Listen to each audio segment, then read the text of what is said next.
So, as you're joining in, what I'd like to do to first begin this session is I'd like to do some breath work. So, I just want you to know that your feedback as we're going through these sessions is so important because I am essentially sharing with you some snippets of what I really like, what I enjoy about my own personal practice. And unless you guys tell me and say, Jay, this is what really sticks, this is what really makes a difference to me, I enjoy this, I won't know that, right? So I ask that you please share. So, one of the things that I got some feedback last time was somebody reached out and said, oh my God, your breathwork exercise last time, I was like in bliss the whole time just by the initial exercise. So, here's what I'm going to do. So from here on, every session, I'm going to actually do some significant breath work. And now, those of you who have come to my on-site retreats, when we used to do on-site retreats back in the good old days, you know that every morning I start with breath work. And so that's something that's foundational. So breath work, pranayama in ancient yogic practice, where I come from in India, is such a fundamental aspect of well-being, especially in these times of corona. So what I'm going to do is every session from here on, I'm going to do breathwork exercises, spend a good 10 minutes. That'll be our way to welcome, to become centered, to come into the here and now. And then I'm going to go ahead and share with you all the rest of the subject of what we're here to talk about. Okay? So first timers here to your live sessions, welcome. Ibelin, am I saying your name correct? Ibelin. So anybody who's coming for the very first time to this session, very warm welcome. So you'll see, I'm going to share with you the agenda, but first of all, let's go ahead and get ourselves grounded, become present, come into the here and now. Okay. So here's what I'm going to do. So I'm going to teach you some basic yogic breathing techniques, pranayama. And in this yogic breathing technique, the emphasis is on the exhale. So this is something that's known as Kapalbhati. Kapalbhati focuses on short exhale. So it's like, you're giving out, the focus is on the force of the exhale. And it's all thoracic breathing. So you're going to be breathing in from your diaphragm, not from your chest. Okay? So I'm going to demonstrate it to you. I'm going to share about 2 or 3 different exercises. But the first one, it looks like this. Okay? I find myself in a mudra, whatever that mudra that you like very much. And when I say you like very much, you must say, Jay, I don't even know what I like. This is the first time I've heard the term mudra. So I'm going to give you an introduction to what mudras are. So mudras are energy centers in the body. So in Eastern traditional Chinese medicine or Eastern Ayurvedic healing and Indian healing philosophies, naturopathy, etc., we have different energy centers in our body.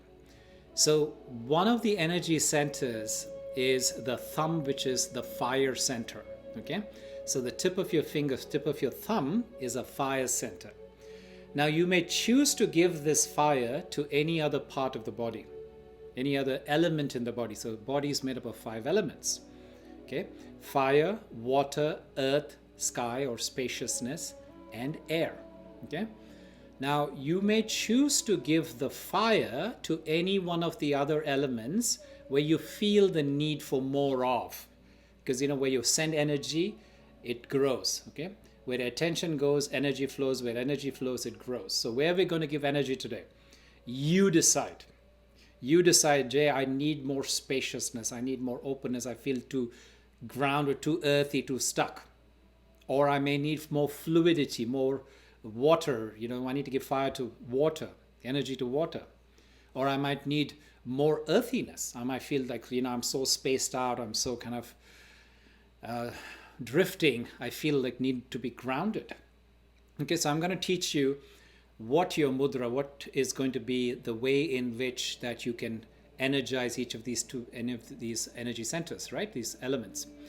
So like I said, the tips of the thumbs is the fire center. The next one, the index finger, this would be your air, okay? Energizing air in your body, the breath of life, right? Your breath of fire, you might have heard those terms, right? So this, when I give energy to my air center by touching the tip of the index finger, I am actually energizing the air element in my body. Moving on, the next one from that is the middle finger, the highest element, which is the element of space.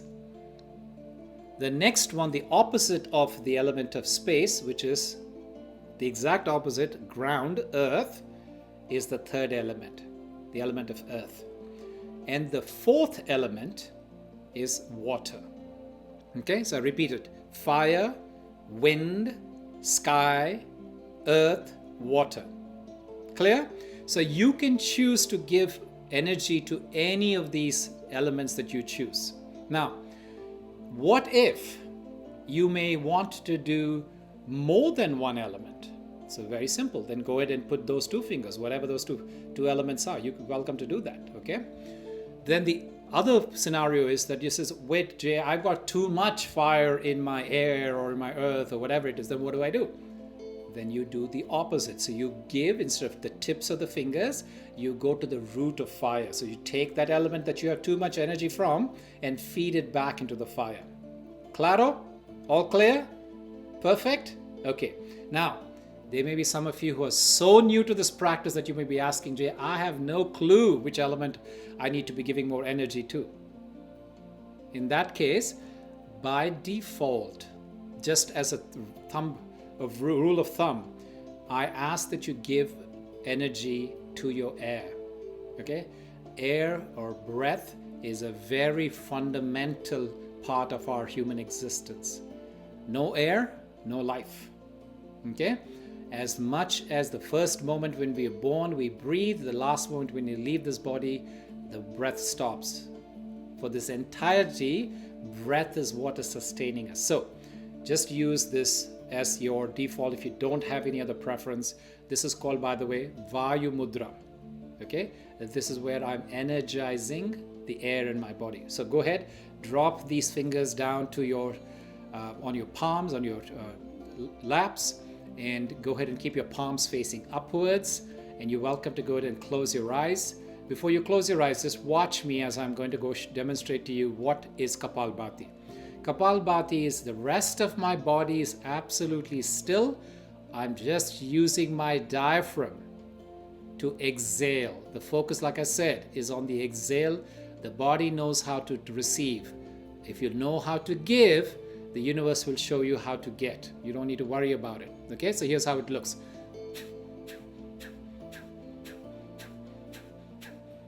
So notice what I'm doing is I'm giving out a burst of air through my nostrils. My mouth is closed. I'm exhaling through my nose, and it's coming out as a exhalation. Forces generated from my diaphragm. Okay? The inhale happens automatically. So let's go ahead and do this. Notice that my shoulders are not going up and down. I'm not bobbing. I'm not rocking forward and backwards. My head is not going sideways, etc. Everything else is still. The only thing is my diaphragm is being used to send out a jet of air. And let's do this for a count of 21. And I will teach you Bandha techniques. That's the second technique. So one is the exhalation through Kapalbhati. Bandha is I'm going to teach you how to hold your breath. There's a great deal of importance of holding breath in pranayama. And we'll talk about it as we go through that. Okay? So set of 21, and then I'll teach you Bandha, which is the holding exercise. Another set of 21, another Bandha, and a third set, another Bandha, and that will be the first exercise for our breathing techniques today. Okay? So go ahead and rest your eyes or downshift your gaze, however you choose to be comfortable. And let's, on a count of 3, take in 3 deep breaths, just regular breathing. Exhale. Take in another deep breath.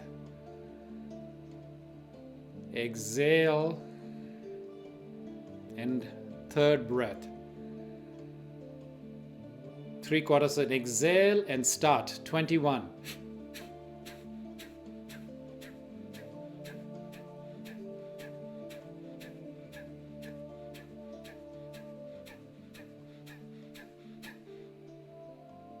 Taking a full cycle of breath in regularly. Exhale and hold.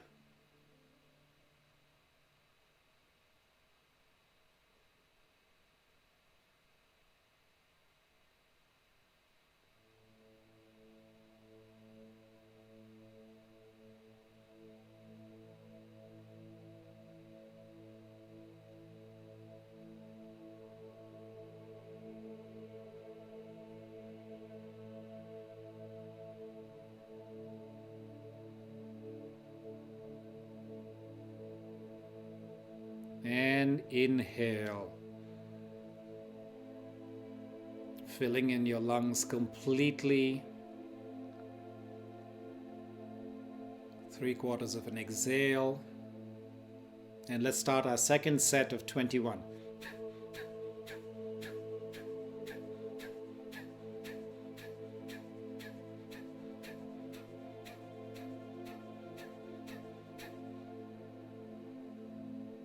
Now this time, taking a full breath of air into your lungs, and at the top of your lungs, when it's completely full, hold.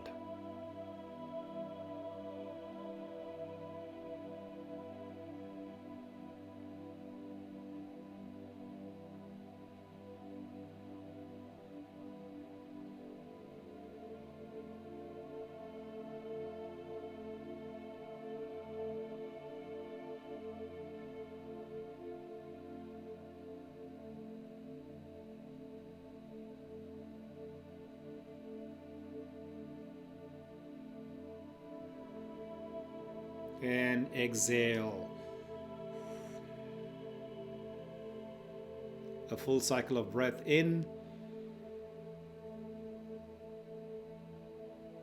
3/4 of breath out.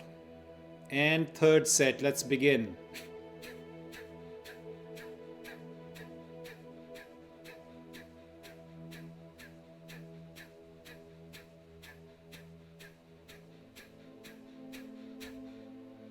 Deep breath in. Exhale. And at the bottom of your lungs, hold.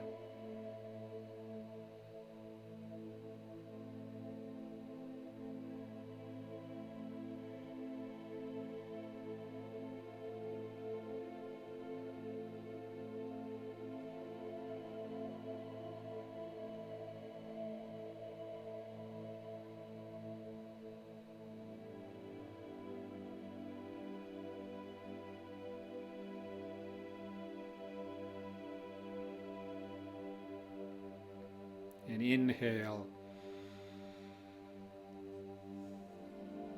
Well done.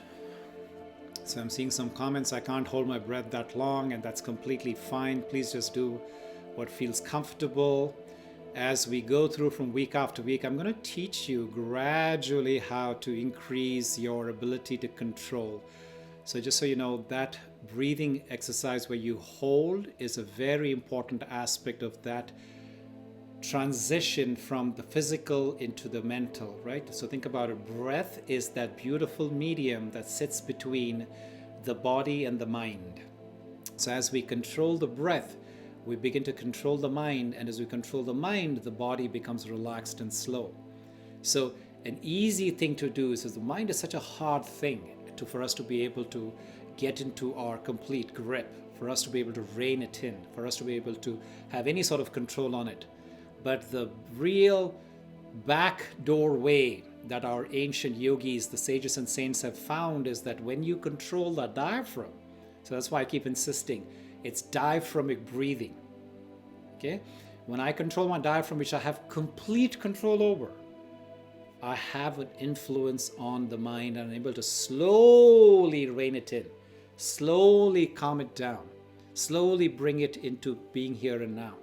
And as I do that, it has a beautiful calming effect on the body. Okay, so I do understand some of you may not be able to hold as long as I've been holding. I was doing 30 seconds, but I just want you to note that that exercise particularly is where the nitric oxide in your blood is used. Basically, nitric oxide is responsible for the assimilation of oxygen into your bloodstream. As you know, oxygen is such an important part of keeping all of the vital organs completely vibrant. Okay, so that's the intention of the holding of the breath. So let's see, I have a question. You call the hold a bandha. Do you squeeze the diaphragm? That's a future class. It's a little bit of more of an advanced technique. So as I'm teaching you to hold, I can also teach you how to, I will teach you in future lessons how to squeeze different parts of your body, different muscles in your body. But right now, all I'm asking is just hold your breath there. So whether it's the full lungs hold or the empty lungs hold, all I'm asking is that just hold the breath, which means if you can control your nasal passage, you're just holding it there. Exactly. Yes. Okay, fantastic. So now I'm going to teach you another beautiful technique. And this is a technique where I want you to realize that as you slow your breath down, you're actually increasing your longevity of your body. If you think about it, some of the animals that live the longest on earth, the elephants, the alligators, the tortoise, these are creatures that have very slow and long breaths. If you think about the opposite, mice, dogs, cats, etc., things that have shorter breaths, they have a shorter lifespan. Okay? So what we're going to do now is we're going to intentionally slow down our breath, but I'm going to add one more beautiful element to it. Humming. Okay? So this next breathing technique is called Brahmari. Brahmari, or the buzzing moth, the buzzing bee. And in this case, what you'll do is that you will take an inhale for a count of 5, but I want you to prolong your exhale, maybe twice the amount of time you inhaled. And as you're exhaling, I want there to be a hum in your from your closed mouth. Okay, so our mouth is closed, but there's a hum that's coming out, a hum chant, if you will, that's coming from the back of your throat. Okay, this has again got lots of medicinal values. It opens up the sinuses. It's like a massage for your organs within your head. Okay, so let's go ahead and do that. So again, eyes closed, you pick your mudra, whatever. If you just joined, you have missed the whole session on the mudra. I ask that you pick the Vayu mudra, touch the tips of your index finger to your thumb. That's a great way to energize the breath in your body, the air in your body. So I take in a count of 5. Let's all breathe in together. 1, 2, 3, 4, 5. And as you exhale, hum.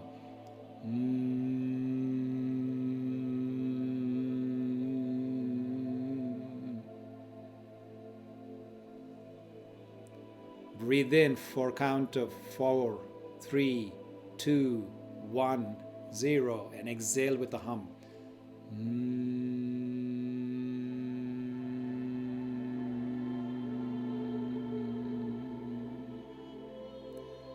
Breathing in again for a count of 5. 5, 4, 3, 2, 1. And exhale for twice as long with the hum.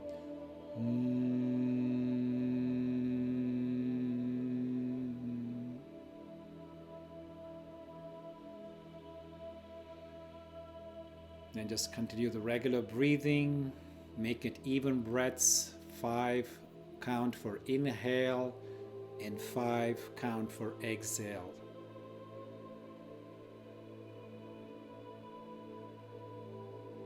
Remember to use your diaphragm to allow the flow of breath in and out of your body.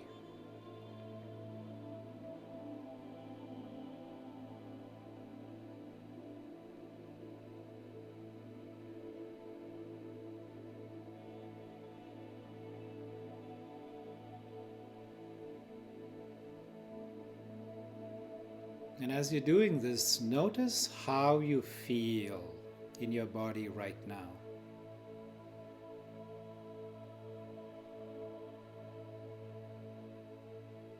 Notice how you feel in your mind right now.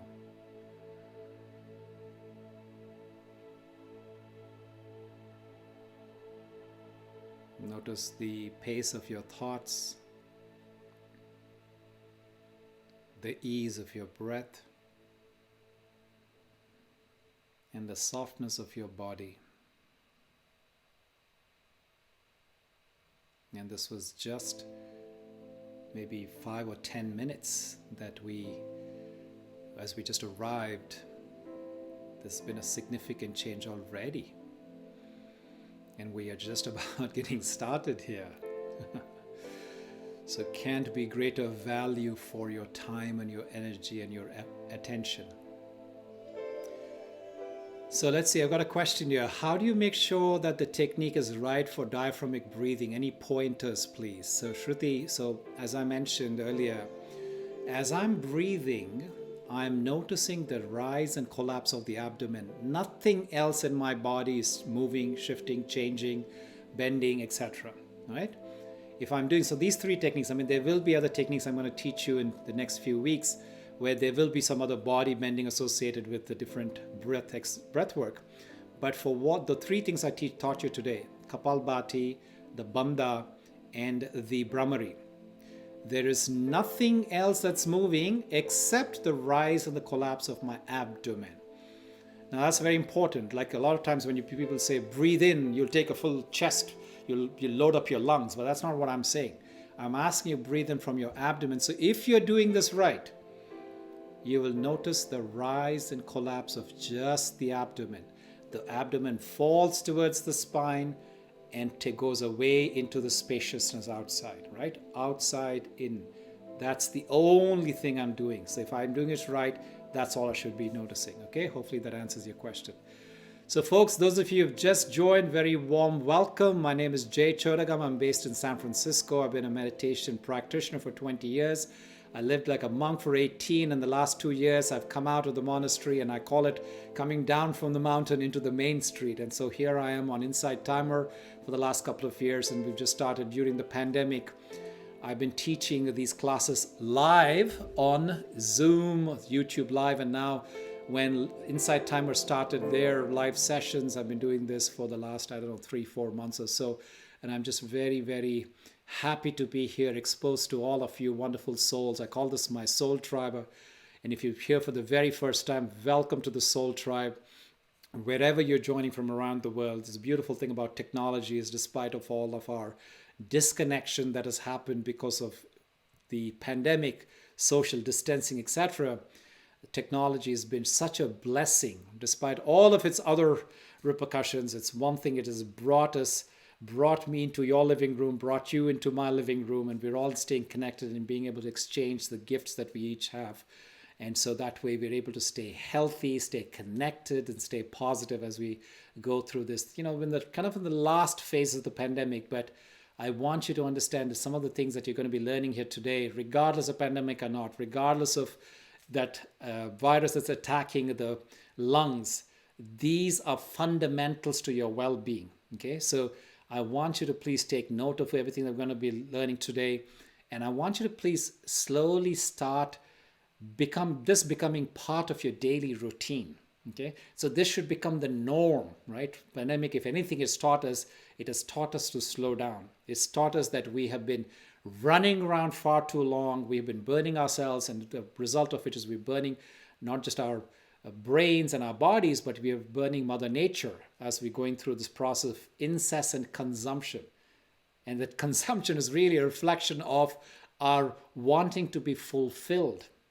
And you know what the irony is? That we are spiritual beings, and our fulfillment does not come from things. Why? Because we are not a thing. Our fulfillment comes from entities elements such as joy, such as love, such as wisdom, such as personal power, peace, right? Now, these are elements that need to be nurtured from the spirit, the being that we are. They don't come from the physical acquisition of stuff. And so, if there is one takeaway that pandemic and Mother Nature are telling us in this last 1 year that we've been in quarantine, lockdown, in the doghouse, if you will, is that we need to go back to our foundational values, our spiritual strengths, what it means to be alive, what it means to be human, and what it means to give and to share and to put out our gifts into the world, and such that we may receive. Such that we may receive the intangible things such as joy, connection, right? Happiness that comes from sharing our gifts with one another. Okay?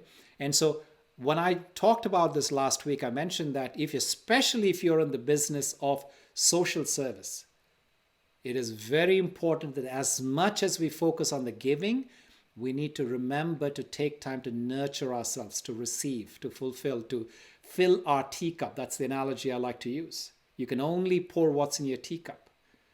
So these techniques that you're learning from here, today, the breath work, the meditation, the wisdom nuggets I'm going to share with you today are all things that fill your teacup.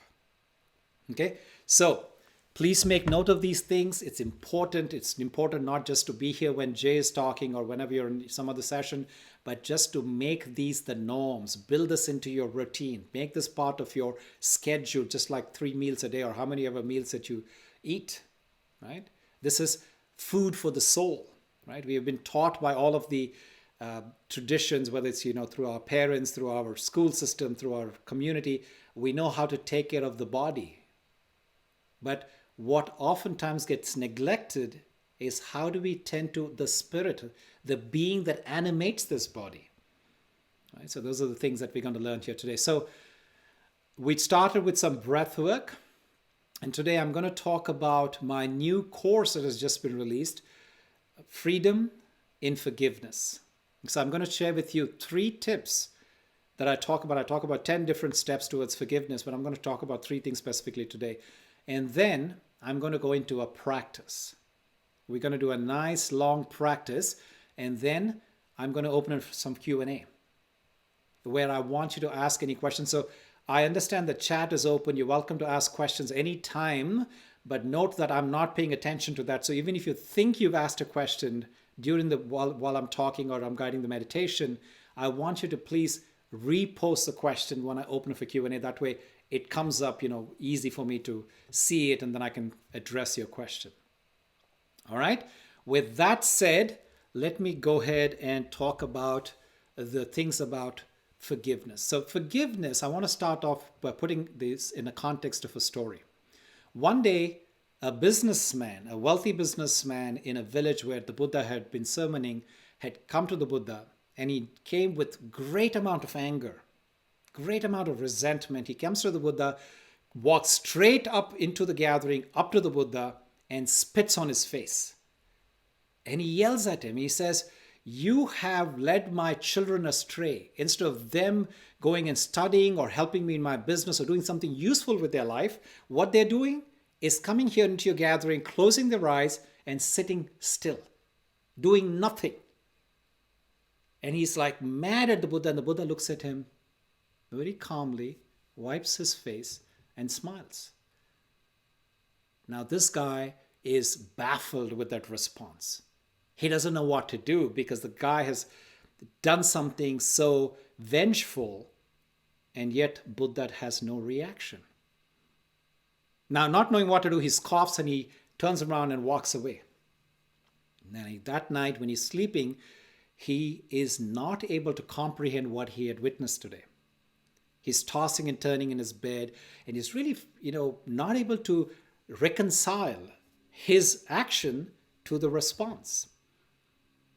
So he's thinking about it, and so the next day he wakes up and he goes to the Buddha, and with his arms, with his hands together, he bows in front of the Buddha and says, "Please forgive me. Forgive me for I did not know what I was doing." The Buddha looks at him and says, "Forgive you for what? I cannot forgive you." At that point, the entire audience is in pin drop silence. They're startled when he says, "I cannot forgive you." But the Buddha goes on to explain. He says, "I'm not the same person that you seem to have come to apologize to. What are you apologizing for?" He says, "What do you mean? I came here yesterday and I spat on your face and you didn't say anything, but you just smiled." He says, "But I'm not the same person." Buddha replies to him and says, "That person that you spat on yesterday is not me. A lot of water has flowed under the bridge. The river always continues to flow. We human beings are like rivers. That one that you saw yesterday, the one that you inflicted that hurt upon yesterday, has moved on. That's not me. It looks like me, but it's not the same person. We are all rivers, and at every moment we have the choice of whether we're going to keep flowing or we choose to hold on, as we choose to tightly grab the banks and choose to hold that resentment in order for us to be able to find some sort of resolution, for us to be able to seek vengeance, for us to be able to react from the place of hurt. He says, I'm not that person, so please don't ask me forgiveness. I'm not here. I cannot forgive anyone because you have not hurt me. Now, as you hear that story, you may be saying, Jay, but wait a second. I'm not the Buddha and I haven't reached enlightenment. So what are you talking about here? What I'm here to talk about is that we are replaying this incidents in our minds, which is causing us the hurt. So if you think about it, at any time where you're feeling that anger, vengeance, resentment,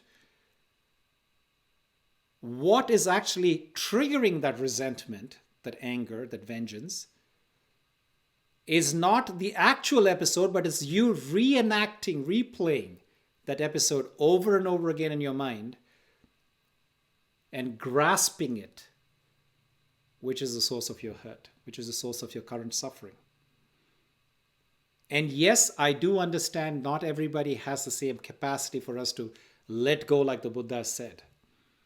It takes time. Some of us need that process of grieving. Some of us need that spaciousness for us to be able to withdraw, separate ourselves from that hurt so that we have taken the lessons from it. Absolutely agree with that.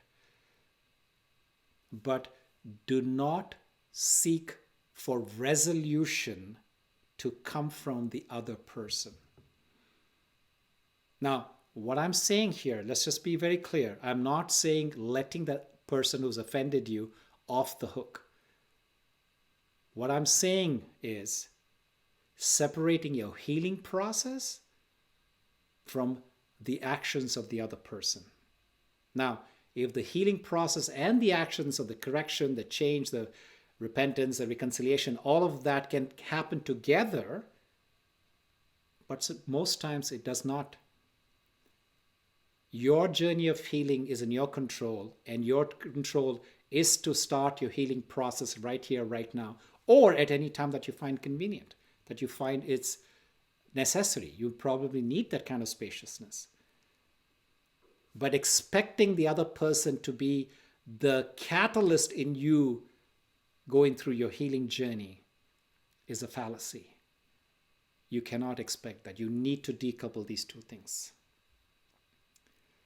The second thing I want to talk about is about the idea of exposing young people to this act, to this art, lost art, I call it, of forgiveness. Because you see, when you turn on the TV, when you hear the news, what we hear is about stories of violence. Our games, our movies, our sources of entertainment is about causing hurt. And that seems to lead the news. If it bleeds, it leads, they say. But you don't often hear in the limelight stories of forgiveness, stories of settling, stories of letting it go, stories of reconciliation, stories of healing. So it becomes all the more important for us to be creating those conversations, to be making that up front and center in our discussions, particularly with children.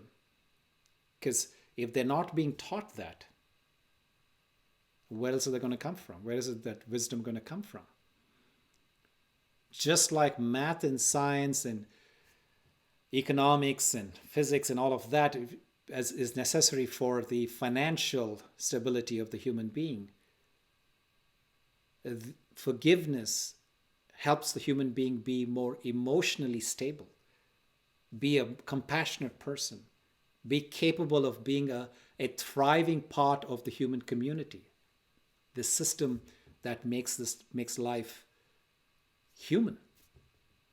So try to include this in discussions, especially if you're responsible, whether you have children in your midst, whether you're working with children in your profession, whether you have grandchildren. See how this can be part of the process of learning and growing. And the third thing I want to talk about, which I go into much more detailed in my course, Freedom and Forgiveness on Insight Timer, is this art of setting boundaries. Folks, setting boundaries is a very difficult thing, not only just to understand, but also to implement. Because a lot of us, when we were growing up, we were taught to be nice, to be polite, to be less rigid. We were taught to be people pleasers. So we had to please our parents, we had to please our siblings, we had to please our teachers in school, etc.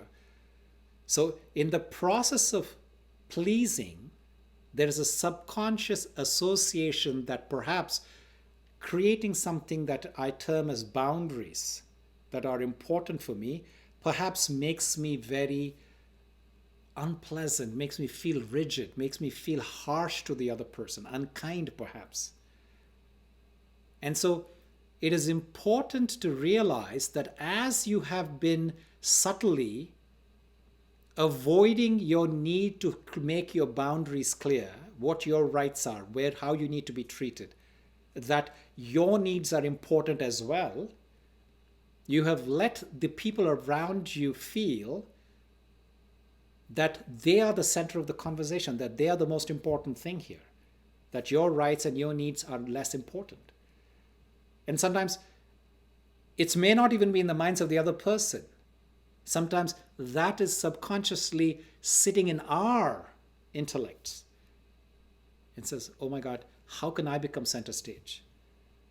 No, I'm here to tell you that boundaries, just as they're important for your integrity, your personality, your peace, it is also very necessary for expressing that, because the other person knows what is the bounds of the communication, the interaction.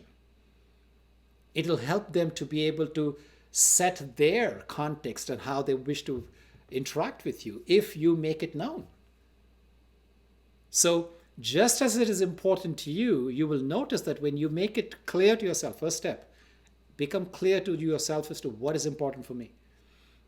And when you learn to express that with clarity, the other person feels a sense of ease and says, okay, now we know the rules. Like you play any board game, you play any kind of sport. When you have the rules set, it's clear. We can go run and we can know that, that we are not being violated, we're not trespassing, we're not infringing upon somebody else that we don't want to. But now that it's clear, we can stay with the bounds. So all this and more, if you go take my 10-day course on freedom and forgiveness right here on Insight Timer. So now what I'm going to do is I'm going to walk you through an exercise, a meditation journey, which will help you to understand what are your boundaries. Okay? Now, with your eyes open or closed, you're welcome to keep it exactly how you want. I'm going to play some soft music in the background, and I want you to follow my words as I guide you in a journey, first into your body, into your physical being, and then into your heart space. And then I have some reflection questions towards the end of this. So again, let's begin with some breathing. Breathing in for a count of 5.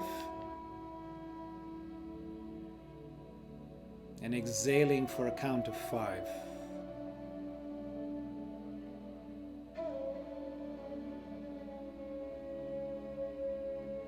Continue this at your own, without me having to count for you. Allowing the air to go in deep into your diaphragm. Watching the rise and collapse of your abdomen, not your chest.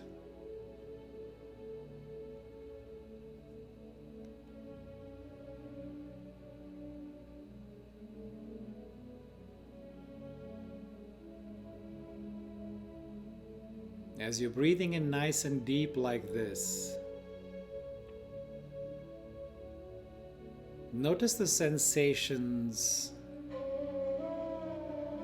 inside your body.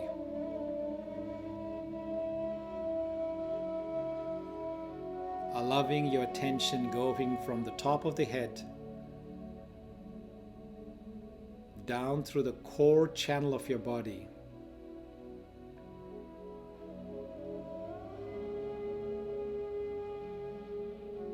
all the way down to your feet and your toes.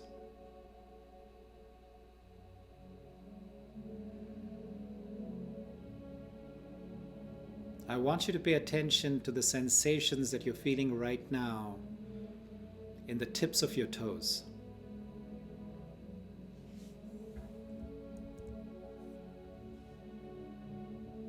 If you're feeling sensation on the tips of your toes, that means there's energy there.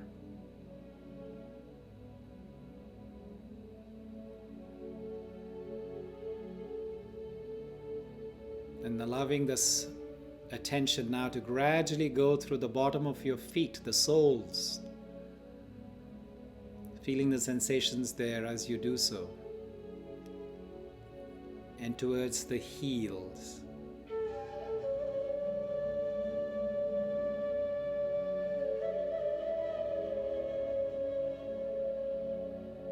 Gradually allowing that sensations to come to your attention in your ankle area, going up further through the legs, up into the calf and the shins.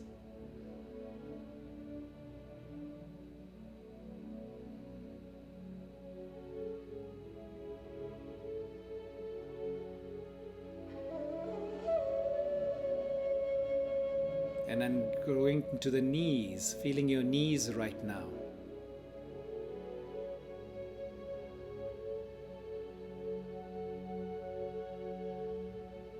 And working your way through the thighs and the hamstring muscles towards your buttocks.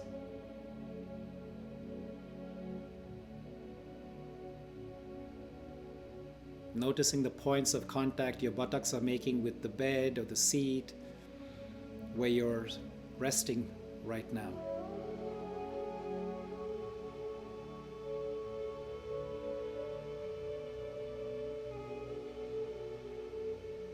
And taking your attention to the bottom of the spine, feeling the sensation there.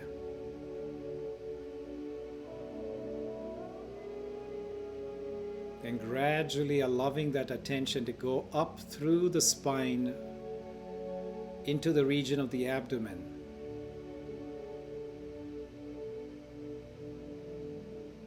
Into the region of the solar plexus. To the heart chakra.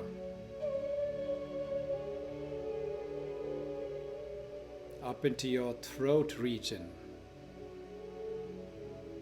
Noticing the open cavity of the throat region that connects the brain with the body. The spaciousness there.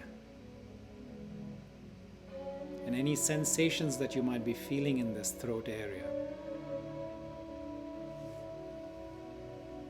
And allowing your attention now to go through the back of the neck to the back of the head, skimming the scalp or to the top of the head,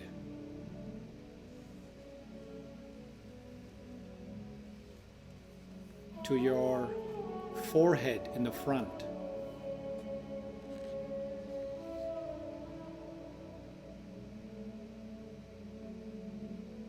and resting by observing the feelings and the sensations in your face.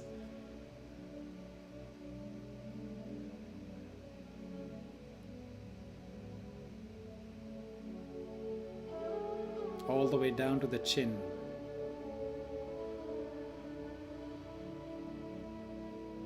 And then bringing it to the region of the third eye. Somewhere just below the brain, behind the eyes, and between the ears.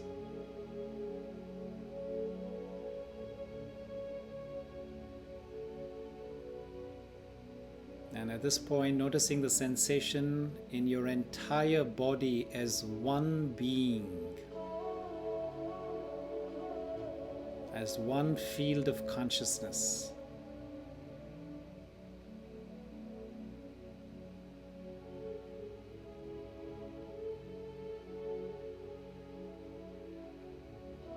Just being aware of the feeling in your entire being.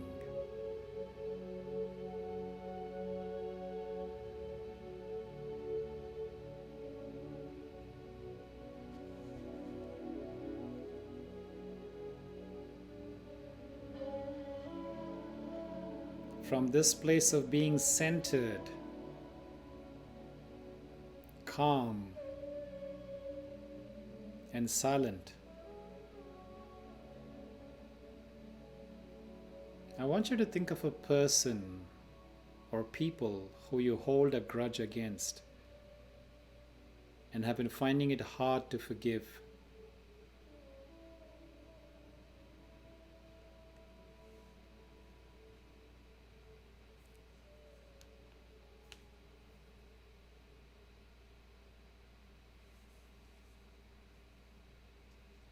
What can you identify as specific behavior that has hurt you?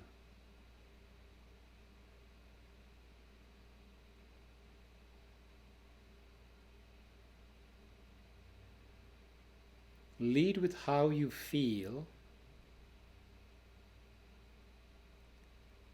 and need, rather than trying to blame, shame, or vilify the other person or people.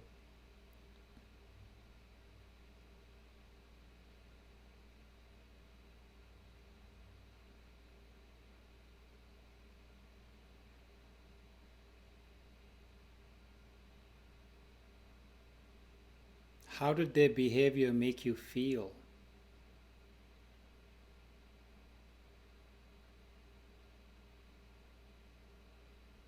Try and be specific about how you feel.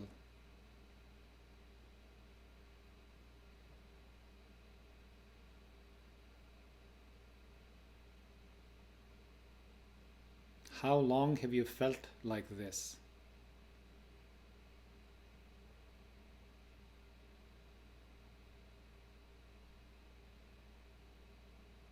Do you know what has contributed to you feeling this way?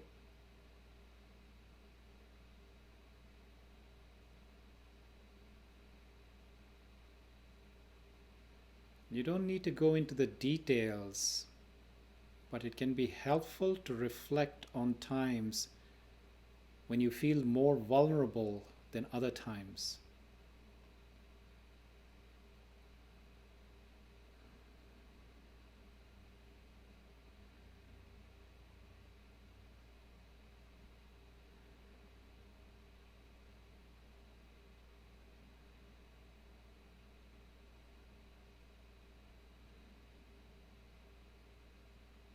Once you know exactly how you feel about what happened, I want you to articulate to yourself what about the situation is not okay.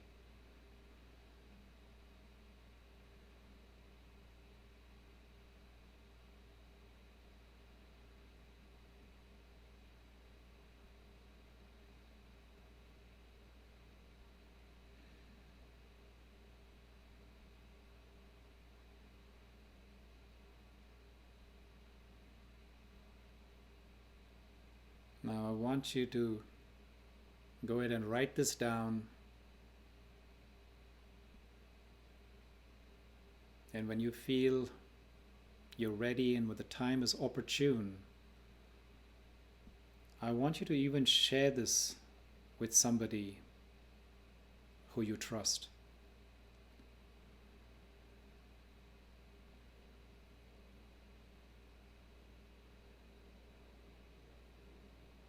It is important to know that we all have hurts in our life. But those who fail to learn from these experiences are doomed to repeat it. Whatever vulnerability true forgiveness brings, it is not the vulnerability of naivete.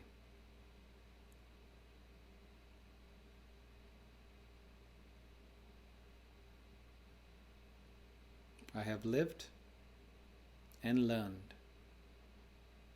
I choose to let it go with the lesson and move on.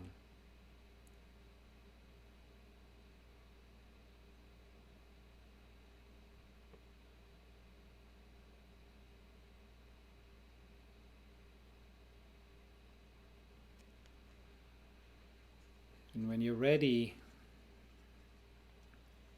I want to welcome you to open your eyes if you had them closed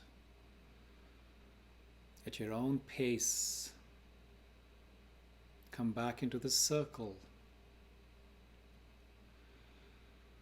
And if you could share your experience right now in one word, what would that be?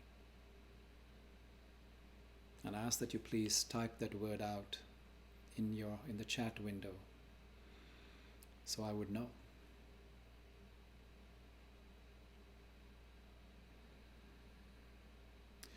And as you're typing it out, I also invite you, as you're formulating your thoughts, also think about any questions that you might have come up with. And like I said, go ahead and type it down now. Even if you think that you have asked this question before while I was leading the conversation or the meditation, go ahead and repeat so that I could see the question up front and be able to address it. And I also want to make a point as you're typing in your responses and your questions that this means a lot to me when you donate. You're supporting a whole cast of characters that support me in my work. Just know that Insight Timer doesn't pay us, so your donations is how we keep these operations, these products, these offerings coming. So thank you very much for your generosity, and thank you for your attention to this. Thank you for joining me, being part of the Soul Tribe, as I call it. So let's see. I have bliss, anger, peace, gratitude, afraid. I have clarity. I'm feeling liberated. I feel freedom. I feel sense of forgiveness, etc. Fantastic. I feel betrayal. I feel angry. Mostly confusing, and and it's all of these are natural. All of these are necessary. Observing, noticing, really putting your finger on what is it that you're feeling and why. If you remember the process, the important question is, what about the behavior has caused you to feel the anger, the betrayal, if it's a negative emotions? That is very important to pick, because from that can you decipher what are those boundaries that were violated, right? And thereby it becomes important to express that, to set that, make it clear, make it known, lay them down such that you feel more at ease with future interactions, whether it's the same person, whether you're willing to bring that person back into your life. By the way, forgiving does not necessarily automatically assume you're going to bring that person back into your life. It could mean that you can bring that person back under renewed terms, renewed resolution that you have reached. It could be that you could have a new way in which you interact with this person, which is unlike the way in which you had been, or totally have nothing. This person is no longer going to be part of your life. Any of those things could be true, right? So it is important that whatever that shades of gray that you wish to engage or not engage with this person, that you have learned something, you have taken the lesson, and then you choose to move on. Okay, so let's see the questions that I feel a bit unresolved. How do I truly let go? So Sherry, I have gone into extreme depths. I have done 10 different steps of forgiveness process. How do you heal? And the healing really begins within yourself. And then I talk about different ways. Both there are somatic ways, there's meditative ways, but also practical ways, ways in which you are engaging. This a lot of writing exercises. There is actual step-by-step ways in which I let you process the damage that you've experienced, the hurt that you're feeling. All of that in my Freedom and Forgiveness course, and that course will be available, is available already here. And when you actually subscribe, I want you to please follow my work if you like what I'm doing. So when the moment you hit follow, you'll notice that my Freedom and Forgiveness and my other workshops, the courses that I've offered in the past, those will pop up right on top for you, so you don't have to kind of dig around and search for me everywhere. And I also noticed that when you close this session out, I believe that's the first session, it'll tell you that my course, for you to be able to sign up for it and for you to take the course, right? So that's how you find it, and you can go through the process. Okay, and let's see. Forgiving is giving up hope that the past could have been any different. Very true, right? So forgiving is coming to the realization that I have to let go of it in order for my future, my present and my future, to be in peace and control and harmony and with a good positive attitude, and saying that I cannot change what has happened in the past. Yes, I take lessons from it, but it's something that where I stop giving up the hope that somebody can undo what has already happened, right? Because the past is history and nobody can change that. Good point. Okay, Susie's asking, what if you don't have a person that you trust to share with? Well, Susie, sometimes just writing a note to yourself, you call it your higher self, write it to God, call it higher consciousness, the Great Spirit. These are different ways in which you can find somebody that you can truly, authentically trust in, and you can be completely vulnerable and open. So sometimes just even writing to yourself, there's an exercise I do with some of my workshops and say, what would your future self want to know about you? What would you like to tell your future self? Right? Sometimes even talking to that person, or talking to your 5-year-old, your 10-year-old me, right? What would you be, with all the wisdom that you have, what is the guidance that you'd give that person? Sometimes even having that conversation with you in time can be deeply cathartic. So try that. Okay, and I'm happy to hear your things. If you want to reach out to me through social media or through this app, I'm happy. But again, it's a question of your trust and you feeling comfortable. But I'm just offering that as a means of you being able to have somebody to voice your feelings towards. So timely, thank you. Yes, it is common to hold on to petty little things, grudges, even though one has forgiven and moved on from major things.